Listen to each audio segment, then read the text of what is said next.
Hello friends, higher mathematics की मेरी series में आपका वेलकम है, जिसमें मैं BSc, MSc and also net और एमपीटेट एग्ज़ाम्स के लिए सिलेबस कवर कराने जा रही हूँ।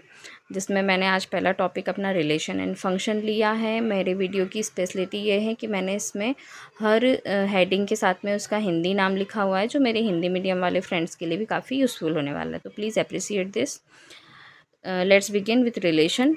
पहले हम रिलेशन के बारे में देखते हैं, फिर हम फंक्शन के बारे में देखेंगे। तो पहले मैं रिलेशन से शुरू करती हूँ, क्योंकि नाम से ही पता है संबंध। संबंध यानी जैसा हमारा संबंध हमारे पिताजी के साथ में है, तो हमारे पिताजी का भी संबंध हमारे साथ में है। वो हमारे पिता हैं, हम उनकी बेटी हैं।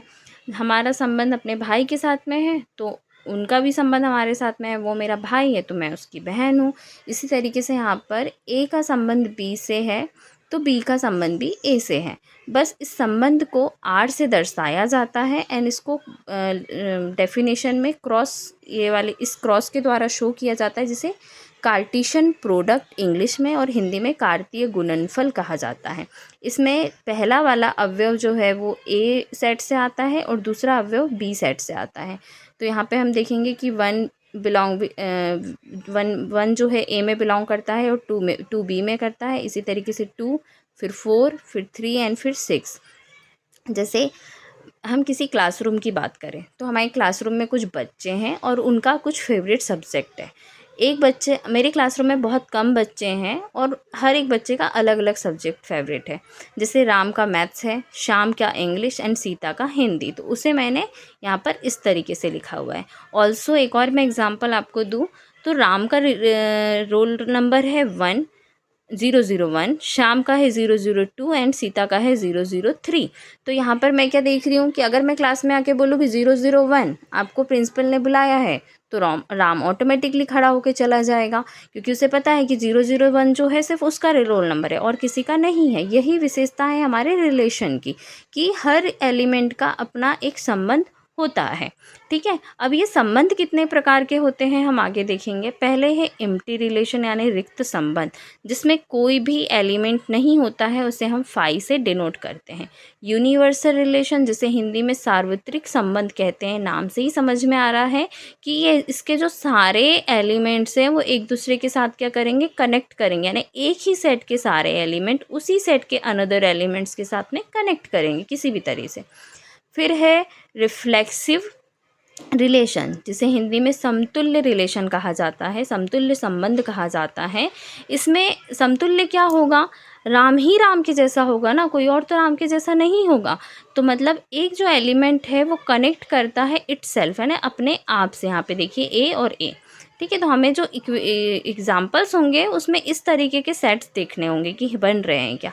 साइमेट्रिक रिलेशन यानी सममित संबंध। ए का बी से कोई रिलेशन है, बी का ए से कोई रिलेशन है, ऐसा भी पॉसिबल होना चाहिए। मतलब ए का बी से रिलेशन है तो बी का ए से होना चाहिए। यहीं पर सम्मित की बात होगी कि हाँ भाई ये सम्मित हैं एक दूसरे के। ट्रांजिटिव, हम इस ट्रांजिटिव नाम से बहुत अच्छी तरीके से वाकिफ़ हो चुके हैं अब तो। संक्रामक रिलेशन, ए का बी से कोई रिलेशन है तो बी का सी से कोई रिलेशन है, तो हमारे पास उस एग्जाम्पल में एक सेट ऐसा भी मिलना चाहिए जिसका सी का ए से रिलेशन हो रहा हो। नहीं समझ में आया, एग्जाम्पल से आ जाएगा समझ में, डोंट वरी। 6 नंबर पे है इक्विवेलेंस रिलेशन, तुल्यता संबंध। जो भी इस relation reflexive, symmetry and transitive तीनों प्रॉपर्टीज़ को फॉलो करता है, ऑटोमेटिकली वो इक्विवेलेंस रिलेशन में काउंट हो जाता है ना। तो रिफ्लेक्सिव रिलेशन क्या होता है, जैसे मैंने बताया था, ए का रिलेशन ए से यानी खुद से। तो यहाँ पे देखिए ए दो एलिमेंट है जो आर में बिलोंग करते हो। For all A belongs to A, ये एक ही सेट से आ रहे हैं, ऑब्वियसली बात है एक ही सेट से आएंगे, है ना। तो आर जो है वो इस तरीके से लिखा हो 1 1 2 2 3 3 एंड 2 1 ऑल्सो। तो ये क्या कहलाएगा, रिफ्लेक्सिव कहलाएगा। रिफ्लेक्सिव कैसे, क्योंकि अब आप बोलोगे कि यहाँ पर तो नहीं है 1 1 नहीं है, 2 2 नहीं है, तो ये इसी सेट में और कहीं तो है ना, इसलिए ये रिफ्लेक्सिव है। सिमेट्री रिलेशन यानी ए भी अगर आर में बिलोंग करते हैं तो बी ए भी आर में बिलोंग करना चाहिए। और आर जो है ये है हमारा सेट आर, इसमें देखो ए बी बिलोंग कर रहा है तो बी ए भी कर रहा है, यानी 1 2 बिलोंग कर रहा है तो 2 1 भी कर रहा है, 2 3 कर रहा है तो 3 2 भी कर रहा है, यानी रिवर्स पेयर इसका हमें है, ए का रिलेशन बी से, बी का रिलेशन ए से। तो ये हमारा क्या है, रिफ्लेक्सिव सिमेट्री रिलेशन है, जो क्या को दिखाता है, रिवर्स को। ट्रांजिटिव रिलेशन, अब चलो संक्रामक करो इसको ए बी अगर आर से बिलोंग करे, है ना, ये हमारा सेट ऑफ आर है, ए बी अगर इसमें बिलोंग करता है, बी सी भी अगर इसमें बिलोंग करता है, तो ए सी भी इसमें बिलोंग करना चाहिए। चलो देख लेते हैं भैया, 1 2 बिलोंग कर रहा है, ठीक है, ए बी हो गया। बी सी यानी 2 3 बिलोंग कर रहा है, ठीक है, कर रहा है। तो अब देख लेते हैं हम 1 3 है क्या, हाँ है, तो मतलब ये क्या है, आगे जुड़ते जा रहा है। ए का रिलेशन बी से, बी का रिलेशन सी से, तो ए का रिलेशन भी सी के साथ होना चाहिए। तो ये जो है हमारा रिलेशन, आई होप आपको बहुत इजी भाषा में ये समझ में आ गया होगा। रिलेशन का मतलब भी होता है एक समुच्चय या एक सेट का दूसरे सेट से संबंध। फंक्शन भी वही कहता है कि एक सेट का दूसरे सेट से संबंध। पर क्या जो सारे रिलेशन है फंक्शन है वो होते हैं? नहीं, वो सारे रिलेशन फंक्शंस नहीं होते हैं, but every function is a relation. जो सारे फंक्शंस होते हैं वो ज़रूर रिलेशन होते हैं, ठीक है। देख लेते हैं, इसके लिए हमें फंक्शन को भी इतने अच्छे से जानना होगा। One more thing friends, equivalence relation जो है ये अपने आप में बहुत वास्ट एरिया कवर करता है, मतलब बहुत इसका अच्छे तरीके से इससे प्रश्न बनते हैं, इसलिए मैं स्पेसिफिकली इस पे equivalence class and equivalence relation करके एक वीडियो अलग से बनाऊंगी, होप वो भी आपको अच्छी लगे, है ना। तो हम बात करते हैं अब फंक्शन की। तो फंक्शन को पढ़ने से पहले कार्टेशियन प्रोडक्ट की डेफिनेशन प्लीज़ आप पढ़ लीजिए। Let A and B are two sets, then Cartesian product of A and B is defined as, ये उसकी डेफिनेशन है, मैथमेटिकल डेफिनेशन जो हम बोलते हैं कि ए कार्टेशियन प्रोडक्ट बी, तो इसमें जो ए है और बी है वो इस फॉर्म में लिखा जाता है, ए फर्स्ट सेट से होता है एंड बी सेकेंड सेट से होता है। तो ए बिलोंग्स टू, जो स्मॉल ए है belongs to capital A and B small B belongs to capital B, ये हमारी कार्टेशियन प्रोडक्ट की डेफिनेशन है, ठीक है। बात करते हैं फ्रेंड्स फंक्शन की। फंक्शंस क्या होते हैं फ्रेंड्स? ए और बी हमारे पास में दो सेट ऐसे होना चाहिए जिसके अंदर कुछ ना कुछ एलिमेंट्स हो, वो सेट्स जो हो नॉन एम्प्टी होना चाहिए, यानी खाली नहीं होना चाहिए, है ना। अब फंक्शन एफ से डिनोट करेंगे हम यहाँ पर फंक्शन को, from A to B is rule. मतलब अभी रिलेशन में हमने क्या देखा था कि उसमें कोई रूल नहीं होता है ना, रिलेशन में क्या है, कोई रूल नहीं होता है, बट फंक्शन में रूल इज़ मस्ट। कोई ना कोई रूल, कोई ना कोई मैनर इसमें हमेशा अप्लाइड रहता है कि वो उस रिलेशन को फंक्शन बनाता है ना। कोई रूल होगा, assign element of A to a unique element of B, जिससे उस रूल से क्या होगा कि किसी ए सेट का कोई एलिमेंट बी सेट के किसी एलिमेंट से क्या करेगा, असाइन करेगा। And one more thing, unique element of B, है ना, जो ए सेट का एलिमेंट है वो बी सेट के एलिमेंट से यूनिकली असाइन करना चाहिए। ऐसा नहीं कि यहाँ पर हम देखें कि जो एक एलिमेंट है हमारे पास में क्या 3 है ना, यहाँ पर एक क्या है, ए सेट का एलिमेंट है 3 जो ए के साथ भी रिलेट कर रहे हैं बी के साथ भी, ये कंडीशन नहीं होना चाहिए। हाँ, बी सेट का कोई सेम एलिमेंट ए सेट के दो अनदर एलिमेंट्स के साथ में रिलेट कर सकता है, this is a function but this is not, ठीक है, होप यू अंडरस्टैंड, है ना। फंक्शन जो है ए टू बी अप्लाई होता है ना, ए सेट पे हम उस फंक्शन के रूल को लगाते हैं, बी प्रोडक्ट को हम प्राप्त करते हैं, ठीक है। वन मोर थिंग, ए सेट के जो सारे एलिमेंट्स होते हैं वो डोमेन, ए सेट जो है वो डोमेन कहलाता है, जिसे हिंदी में प्रांत कहते हैं। बी सेट जो है वो कोडोमेन कहलाता है, जिसे हिंदी में सहप्रांत कहते हैं। अब ये दो डेफिनेशन जान लीजिए, फर्दर हम बाद में देखेंगे।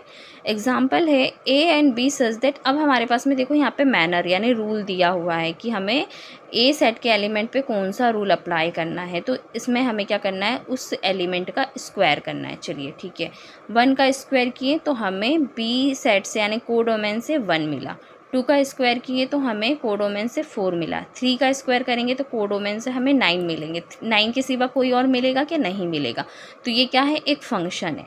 और जो सारे एलिमेंट्स आ रहे हैं ना, जो यहाँ पे जिन इनके ऊपर हमारी मैपिंग हो रही है, जो सारे एलिमेंट्स हमें प्राप्त हो रहे हैं, ये क्या कहलाते हैं? रेंज कहलाते हैं। क्या कहलाते हैं? रेंज। तो ये क्या है? एक फंक्शन है। यहाँ पर हम देखेंगे कि एफ एक्स कोई फंक्शन है जिसमें एक्स का जो एलिमेंट है वो ए सेट से आना चाहिए, तो जो रेंज ऑफ एफ़ है वो इमेज ऑफ एफ़ बनेगी, यानी एफ़ की जो इमेज बी पे हमें कोडोमेन पे हमें मिल रही है वो क्या कहलाएगी? परिसर या रेंज कहलाएगी, है ना। रेंज ऑफ, अब क्योंकि वो हमें काहे से मिल रही है? कोडोमेन से मिल रही है, बी सेट से मिल रही है, तो ऑलवेज क्या होगा कि रेंज ऑफ एफ़ यानी परिसर की जो रेंज है, परिसर जो है वो हमेशा क्या होगा? सबसेट होगा काहे का? कोडोमेन का, क्योंकि कोडोमेन से हमें वो प्राप्त हुआ है। Hope you understand. If x जो है सबसेट है ए का, एक्स जो है वो अगर इसका सबसेट ले, जैसे सबसेट यानी ए मेरे पास एक बड़ा सा सेट है, दिख रहा है आपको? ए जो है मेरे पास एक बड़ा सा सेट है जिसके अंदर 5 एलिमेंट है।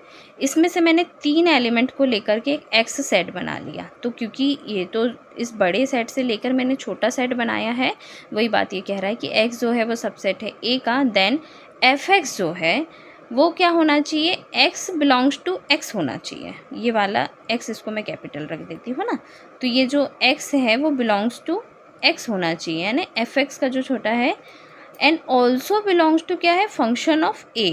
जैसे यहाँ पर आप देखिए, आप समझ जाएंगे। x में मैंने 3 एलिमेंट्स लिए, 1 2 3, ये देखो 3 एलिमेंट लेके मैंने x एक सेट बना लिया, तो मेरा फंक्शन ऑफ x क्या बना? 1 जा रहा है b पे, 2 जा रहा है ए पे, एंड 3 जा रहा है सी पे, तो मेरा फंक्शन ऑफ एक्स क्या बना? ये बना। इसे मैं इस तरीके से लिख सकती हूँ, अरेंज्ड फॉर्म में लिख सकती हूँ ना, कोई दिक्कत नहीं है। तो ये यही कहना चाह रहा था कि ये जो है, ये जो मेरे पास सेट बनेगा वो ऑल्सो सबसेट होगा फंक्शन ऑफ, जैसे एक्स सबसेट है ए का, तो फंक्शन ऑफ एक्स जो है वो सबसेट होगा फंक्शन ऑफ ए का, है ना। फंक्शन है फलन, हमारे पास रूल लगाने के बाद में जो सबसेट बनता है उसका वो क्या होगा? सबसेट होगा। सेट बनता है उसका सबसेट होगा, है ना। इफ़ वाई, इसी तरीके से कोडोमेन के लिए भी बात होगी। वाई जो है एक सबसेट ले लिया मैंने बी का, ना कोडोमेन का मैंने एक सेट बना लिया, तो क्योंकि जब इधर से इधर बात होती है तो फंक्शन लगाता है, क्या लगाते हैं? एफ़ लगाते हैं, पर जब बी से ए पे बात होगी तो वो फंक्शन का क्या कहलाता है? इन्वर्स कहलाता है ना। तो एफ इन्वर्स वाई जो है उसमें एक्स जो है वो ए से बिलोंग करना चाहिए, और एफ एक्स जो है वो बराबर काय के होना चाहिए? वाई के बराबर होना चाहिए। एग्जाम्पल से देख लेंगे। The set of all pre image यानी इन्वर्स इमेज, प्री इमेज यानी ए की बी में क्या है? ये वाला जो ए है इसकी इस बड़े फंक्शन ए सेट के अंदर प्री इमेज क्या है? 2 है। इस बी की प्री इमेज क्या है? 1 है, और इस बी की प्री इमेज क्या है? 3 है। तो ये काय के एलिमेंट्स होना चाहिए? द एलिमेंट ऑफ वाई, है ना। यहाँ पे देख लीजिए, यहाँ पे मैंने बी से एक सबसेट लिया है ए और बी, है ना, जो ये वाई बना लिया मैंने एक सबसेट बी का, तो वाई की प्री इमेज क्या है? 1, एंड बी की प्री इमेज क्या है? 3। तो यहाँ पे मेरा फंक्शन ऑफ वाई क्या बन गया? एफ इनवर्स वाई क्या बन गया? 1 3। क्या बन गया? 1 3, है ना। और ये काय का सबसेट है? ऑल्सो ए का। काय का सबसेट है? ए का। तो ये यहाँ पे देखेंगे फंक्शन एक्स जो है वो क्या काय के बराबर हो गया? वाई के बराबर हो गया, है ना। इसमें से जो मैंने फंक्शन इसमें लिया वो काय के बराबर हो गया? वाई के बराबर हो गया। देखो F1 बराबर, यहाँ पे देखिए F1 बराबर क्या है? ए, और F3 बराबर क्या है? बी।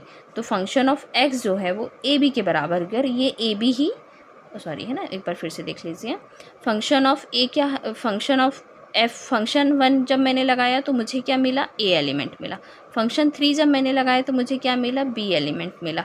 तो मेरा ये जो फंक्शन ऑफ ए एक्स था, है ना, ये यही था। एक्स के अंदर मैंने 1 रखा, फिर मैंने 3 रखा, तो मुझे क्या मिला? वाई सेट मिल गया ना पूरा का पूरा। ये देखो ए और बी दोनों, ए और बी से मिलकर ही तो वाई सेट बनाया था, मिल गया वाई सेट 1 3 मिल गया।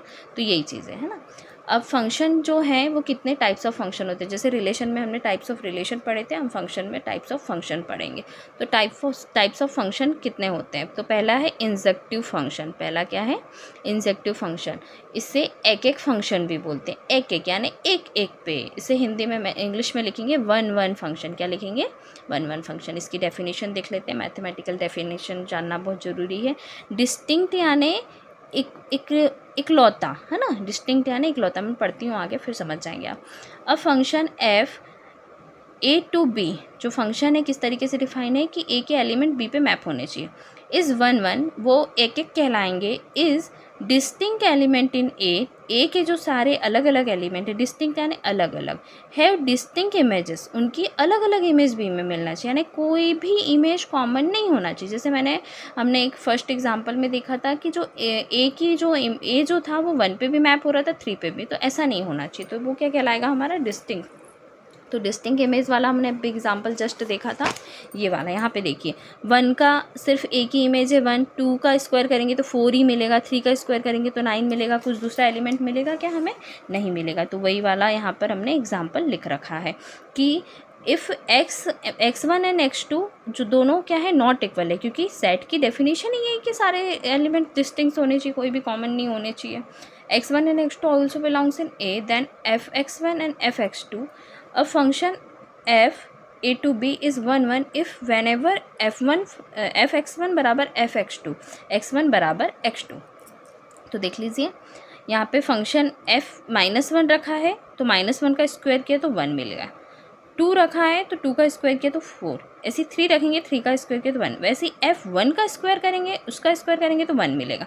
ये और ये क्या है? एक दूसरे के बराबर है ना, 1 काय के बराबर हो गया 1 के बराबर। तो ये चीज़ें हमें क्या हो रही है? सेटिस्फाइड कर रही है कि हमें कोई भी एक ऐसा एलिमेंट मिलना चाहिए जिसका फंक्शन इसके बराबर हो जाए। आच्छादक फंक्शन यानी surjective function, onto function. Onto function क्या बोलेंगे?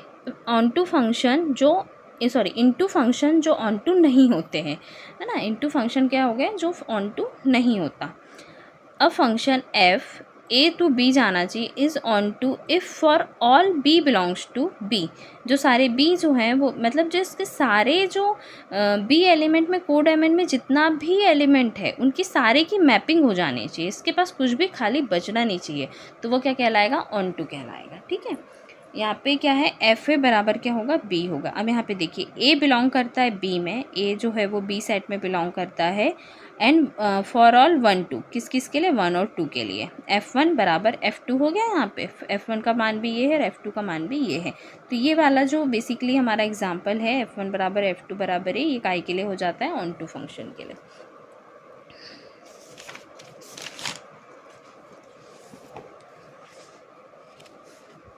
B बिलोंग्स टू B और वो उसकी वैल्यू क्या मिली? 3 सच दैट एफ बी बराबर 3, है ना। ये अभी हमने पीछे देख लिया। तो ए बी पे जा रहा है, 2 बी पे जा रहा है, 3 बी पे जा रहा है, डी खाली रह गया। तो क्या ये ऑन टू फंक्शन है? नहीं, ये ऑन टू नहीं, क्योंकि हमने अभी देखा था कोडोमेन के पास में भी कोई भी ऐसा एलिमेंट नहीं बचना चाहिए जो अनमैप्ड हो, इसके सारे एलिमेंट की मैपिंग हो जानी चाहिए। थर्ड टाइप ऑफ फंक्शन है हमारा बाइजेक्शन फंक्शन। जो फंक्शन ऑन भी होता है, 1 1 भी होता है, ऑन टू भी होता है, वो बाइजेक्टिव फंक्शन कहलाता है। A function which is 1 1 and onto जो है, तो ये काय में होगा? सेट ऑफ इंटीजर्स में होगा, क्योंकि इसी में नेगेटिव एंड पॉजिटिव दोनों नंबर्स आते हैं। तो ये मैंने सिंपल एग्जांपल लिया कि जो फंक्शन है हमारा वो x के ही बराबर होना चाहिए, तो -3 3 के बराबर, -2 के बराबर -1। तो ये हमारा जो फंक्शन है वो क्या है? बाइजेक्टिव फंक्शन है। इनके एक एक अच्छे एग्जाम्पल लेकर के मैं एक एग्जाम्पल वाले वीडियो में अलग से समझाऊंगी। इन्वर्टिबल फंक्शन यानी व्युत्क्रमणीय फलन। आज हमारा सिर्फ ये था कि हम सारी डेफिनेशंस को कवर कर ले, है ना। फंक्शन है A to B is set to be invertible if f is 1 1 and onto. 1 1 भी है और ऑन टू, व्युत्क्रमणीय यानी उल्टा। एफ इज़ बाइजेक्टिव, तो क्या होगा? एफ क्या होगा? बाइजेक्टिव होगा। अब देखिए एफ जो है 1 1 भी है, ऑन टू भी है, तो ये बाइजेक्टिव। तो जी जो है वो बी और to A, G is denoted by F inverse. अगर हमारे पास में मतलब बेसिकली देखा जाए कोई फंक्शन अगर बाइजेक्टिव है तो उसका जो इन्वर्स है वो इन्वर्टिबल कहलाता है। कंडीशन सेटिस्फाइड क्या होनी चाहिए? कि जो फंक्शन है वो 1 1 एंड ऑन टू दोनों होना चाहिए, बस। ठीक है, थैंक यू। आज हमारी डेफिनेशन सारी कवर हो गई है। हमने रिलेशंस की भी सारी definition and types of relation हमने कवर कर लिया, एंड फंक्शन की also definition and types of relation हमने आज कवर कर लिए हैं, है ना। अब जो हमारा टॉपिक में बचता है कि हम इनके एक अच्छे अच्छे एग्जाम्पल्स लेकर के पहले डेफिनेशन को कंप्लीट करें, फर्दर हम इसको एक्सटेंड करेंगे equivalence class and equivalence relation के साथ में। ठीक है, thank you friends, please appreciate my video.